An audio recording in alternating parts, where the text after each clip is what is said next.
what. And so I set out then to start talking to other women and listening and hearing some of their stories. And what I found was the same kind of stuff, but a huge level of acceptance, just exactly the same, that this is what it is, this is how it is. And for me, that just did not sit well at all. Life is far too short for us to go to a place where we're not valued, we're not appreciated, our strengths don't get utilized, and we don't go home fulfilled at the end of the day. So rather than everybody just kind of going, I'm out of here, and running away from the solution, what I'm doing here is trying to, I guess, inspire and encourage you to be the change that we all want to see. Because while I have this mission to create better workplaces, I can't do it on my own, and I need you.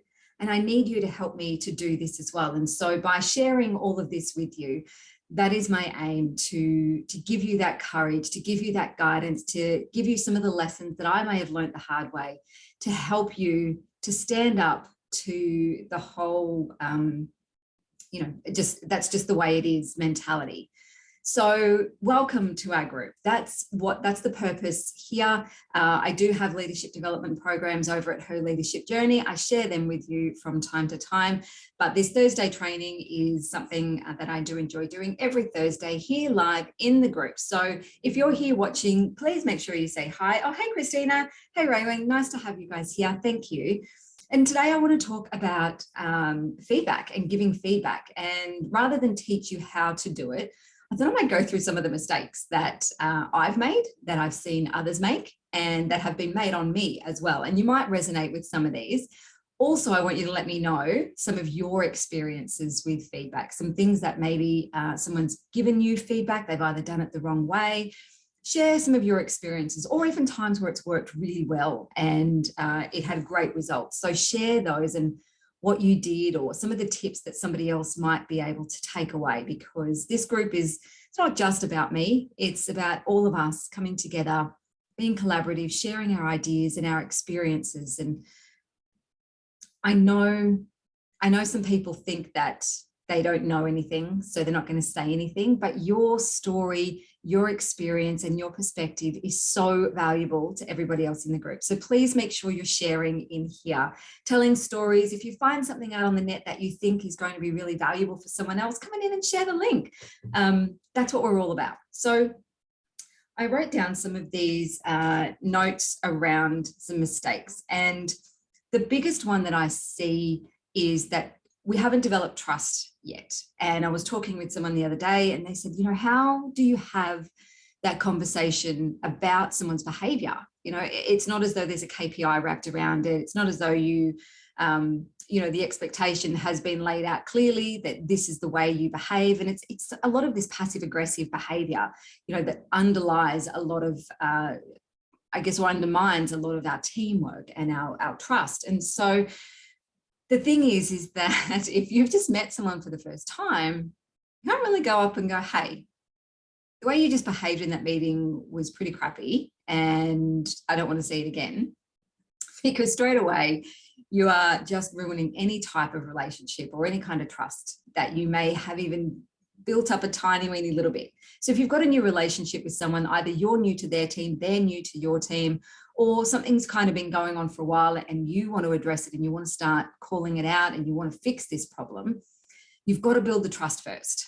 And that is, in this scenario, we spoke about, what can you do for them? Because ultimately you want to get to the point where after the meeting, you can call them aside and say, hey, look, I just wanted to talk to you about this scenario that I saw. This is the impact it has on everybody. And this is really what we want to see as we move forward. But you've got to have the trust with that person to do that. So if you're feeling like you can't have a conversation with either your manager or with somebody in your team about this type of behavior, or you feel that you can't call it out, have a look at the trust and ask yourself, has there been sufficient trust developed in there to be able to have that kind of conversation? Otherwise, you're really looking at the surface level stuff. So it's kind of performance, things that you can look back and document on. This is our KPI, you're not meeting it, let's work it out, make sure it happens. The behavior is the underlying thing. And people say, oh, I don't want to or I'm too scared to call it out because it will be offensive to them. That's probably one of the other biggest mistakes actually, is that we don't do anything about this kind of behavior. And I remember doing this once. We had a negative person in my team, and she was just always negative, right? Constantly bringing us down all the time. And I kind of let it go for a while. I was new to the team, and I thought, oh, okay, let me just see, get the vibe, what's happening, how everybody else reacts. And I knew that everybody else was struggling with it, and we had to do something about it, but I didn't know what. And so I just let it lie until I started having one-on-one meetings with each of my team members, and they had told me, look, we've got to do something about this, because we come in all excited in our meeting, and then we walk out feeling, like we've just been hit by a bus or something. Our energy levels just plummet. And when we have these meetings at the start of the day, which we did, we take that energy into the rest of the day. And that was really my turning point to go, okay, this is not about me anymore. My team are waiting for me to do something here, because it's my responsibility. They can't do it because they're a colleague, and that would ruin their relationship. But it's my job to call out this kind of behavior. So, there's ways around to do that. That's probably one of the other ones, is just ignoring it, because it's not going to go away. And the longer you leave it, the worse it's going to get. So don't do that one either. We've also found it's the wrong environment or the wrong medium. And I, again, have made this mistake once when I owned, back in my early business days, and I had someone working with me, and I gave feedback via an email. And what happens when we email people is that we don't get all of the rest of the body language. We don't hear the way that we're talking. We don't get the inflection. We don't get the tone of the voice. We don't get any than that, other than just words. So the thing was that she'd had a particularly bad day. And by the time she got my email, it just topped it off, right? So her mindset wasn't in the stage for receiving feedback to start with. And then, just threw words straight back at me, and like, why didn't you tell me this beforehand? Why have you let it go on for so long? See my previous point. And if it was such an issue, why did you keep letting me do this? And a lot of this stuff, came out, but it's not the way we intended, and it never is, right? But when we have a medium like that and we try and give feedback via email, we need to understand that the receiver will get it when they want to read it, and we have no control over what's happened to them prior. So if we're going to give that feedback face to face, we're able to see how they're going. Are they really stressed? Has it been a bad day already? You have time to ease into the conversation. So sometimes we give feedback via email, and I don't recommend you do that. I've never seen it work successfully, ever. Even if nothing was said to you, it's been said to somebody else who has then gone and bitched about it behind your back. So choose your medium. And most of the time, the best feedback is face-to-face. So if we can't do it in person, then we're doing it via video conferencing. Then if we can't do that, then it's over phone. And the only time we would ever write something is when we're following up to go, this is the follow-up to the conversation. Is this what you heard as well? Or the wrong environment. I don't know if you've ever been in those situations where really quite awkward. You're hearing somebody else being given feedback, and you're like, oh my God, that person must be feeling terrible. Why are they doing this right here where everybody else can hear? And sometimes we just don't think. We see something that happens, and we have to call it out right then and there, because you don't want to let it go on for too long. So really choose the medium, the right medium for the person as well. So remember I had one, I had to give her some tough feedback. She had some attitude kind of coming through, and the rest of the team were sick of it. They were done with this attitude. And I knew that it was going to cut her deep, because she didn't realize she was doing it. She was a really big team player. She was actually she was done with the job. She wanted more, but she felt stuck, and there was a whole lot of other stuff. But it was coming out in her attitude towards everybody else. And I knew that she would be mortified when she realized that the rest of the team had complained about her. So even though I wasn't going to say that, she asked me that question, and I definitely wasn't going to lie to her. And so I knew that it was going to be a tough conversation already. So we went completely elsewhere, had some tissues and everything ready. So it's really about the environment as well as the medium. And this is, of course, we're talking about negative feedback here, but the same thing goes for positive feedback. So I don't know, you may have heard those times where people go, I don't want to be pulled out to the front of the room and praised for my efforts. I don't want any attention on me. I would love just a pat on the back and hey, I really appreciate what you're doing there. That's really amazing work. Thank you for making my job easier, in a private conversation. So the same thing can happen, not just when we're talking about negative, but positive feedback as well. You can do a lot of damage by giving that feedback, even though it's positive and you think it's amazing, in front of everyone. So the point here is to really get to know your people, understand what is important to them, and do they like public recognition? Is that going to really get them motivated more, or does private recognition help get them motivated? Yeah, Raywin, face-to-face, it's the best option, no matter how difficult it is. Look, having these tough conversations are always difficult. Nobody ever wants to have them. But it's our role, it's our responsibility as a manager to be able to step into it and have these conversations. And the way I like to flip it around a little bit for you is, would you like to go 3 months without being told that you've been doing, would you like to go 3 months and then get told that everything you were doing was wrong? And I know I didn't, because it happened to me. And when I had already asked for feedback very early on in our relationship as a new manager, I said, look, I really want to make sure that I'm successful in this role. Please give me some feedback as we go. Let me know what I can do better, what was working really well.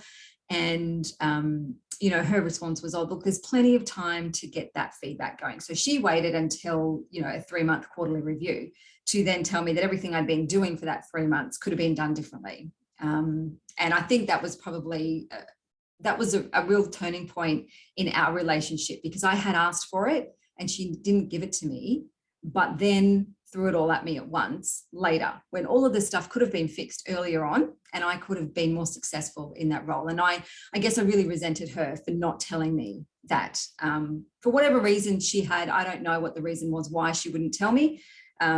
Maybe because she found it confrontational. I don't know, but don't keep it to yourself. Flip it around, have respect for the other person to let them know, because you can be guaranteed that even though it's tough, they definitely respect you more, and it builds on that trust. Another one I see is that we make a mountain out of a molehill. So something is just really a small issue, but we've gone full guns blazing and we've done a formal conversation giving feedback about it. So really check in with yourself and go, is this something that I can let slide? Do I need to call it out now? Will it continue to get bigger? You need to be the judge and kind of triage that scenario, because sometimes we'll call something out and it makes everything a whole lot worse. Or if we're trying to repair a relationship, or we're trying to build trust with someone and we nitpick on all of the little things, it just all comes undone. So just remember about that. Sometimes if it's something really small, then yes, you can let it go. But if it's going to lead to something bigger, then you're going to need to pick it up. So just be careful not to make a mountain out of a molehill. Sometimes it's just as simple as a quick conversation on the corridor as you're leaving to go back to your desks from a meeting.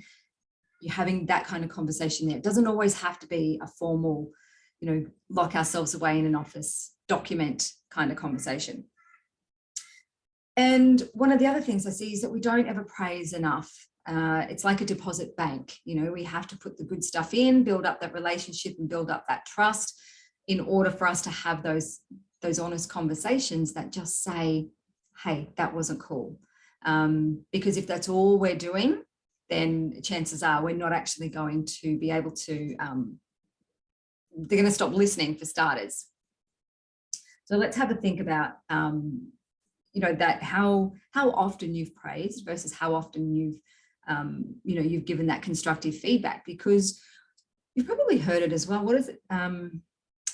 We never get told when we're doing something right. It's only ever when we're doing something wrong. So I don't know if you've heard that. I hear that all the time when I go into organizations and I ask them about, okay, well, what's one of the worst things about this company or your manager or your leader or your team or whatever? And they say that, we only ever get told when we're doing something wrong. It's the only time we ever hear from the boss. And you have possibly left it too late. So if something's happened a week ago and you stewed on it and the moment has passed, don't bring it up. If it's something that needs to be corrected right then and there, you're going to have to pull it up either 24 hours, 48 hours. Don't leave it for a week or so and then go, hey, do you know what? Last week, when you did that, blah, blah, blah, blah, blah. Unless you've got to get more information, of course, or you've got to research something. But don't sit on something for so long and then turn around and then say it, because the question is going to be, well, why are you telling me now? It's kind of like my 3-month thing. Why are you telling me now? Why didn't you tell me back then when it was an issue, when I could have fixed it? Because I can't do anything about that now. And the last one that I'm going to talk about is using other people's stories or other people's observations to give feedback. Most of us know not to do this, but sometimes we don't witness stuff, right? Things that happen are occurring when we're not there. And so you're only ever getting told about things when it is third-party information. So what do you do? What do you do when this happens, when you never actually witness that, but other people do? And my answer to this is you want to empower the other person to start calling out that behavior when it happens. And that is a process in itself, right? Because for starters, you want to build the trust within your team. You want to teach them how to have these conversations as well. You want to set the expectation that you will all call each other out when that happens. And so all of that is a process. So if that is something that's happening and you don't ever get to see it, don't say, Mary told me that you did this the other day. Can we talk about it? Because that just puts Mary in a compromising position, breaks down their relationship, and then puts a wedge within the team. So unless you've observed it, don't say it. But if you know there's something happening in under there that, you're never going to be able to observe because it happens when you're away, you want the other team members to call it out and to call it out when they're together as well. So in order to do that, you need to empower them. You need to set those expectations of what is expected, what is not expected, what will be tolerated, what won't be tolerated. And so that's kind of the way you come together as a team. And it's what I call a team charter. And it really is looking at that culture of the team. And when you create it and when all of your team members create, those rules together, then it gives them that power and that ownership, I guess, to say, hey, that's not cool. Remember, we said we weren't going to do that. And then it's okay because you set the expectation that we were going to do it. So sometimes then if you can empower them, if you can teach them how to have these tough conversations, show them how to give feedback, and what you're giving them is skills then for life that they will use forever. So they can call it out when they see it as well. Once they do it in a group environment, you've got the entire group can bring it up. They can put it on a meeting agenda, things like that as well. So that is how you're able to get working on the stuff that you can't see, because I know there's a lot of that happening. And especially now that we have remote, we have virtual teams, we don't see a lot of things that happen. So let me know what some mistakes you've made or things that you've seen not go down so well. What's some of the feedback that has worked well, like scenarios? Raywin's talking about, making sure it's done face-to-face. It's absolutely right. Yeah, let me know in the comments. I would love to hear from you and share those around with everybody, because this is, as much as this right here is me sharing with you, I know that you guys watch it later. So write in the comments what resonates with you. What are some of the mistakes you've made? What are some things that you can share with other people? Tips that you've picked up along the way as well, that have worked well for you. So I hope you have a wonderful evening, rest of the week. I am still here. I will be back next week for our last time in our training for the year. So make sure that, you're still here with me. If you're on holidays, you can still come onto your phone and follow along. Thanks everybody for being here. I appreciate you all. If I don't get to see you or speak to you, have a wonderful Christmas, and look forward to seeing all of your comments throughout the group. Bye for now.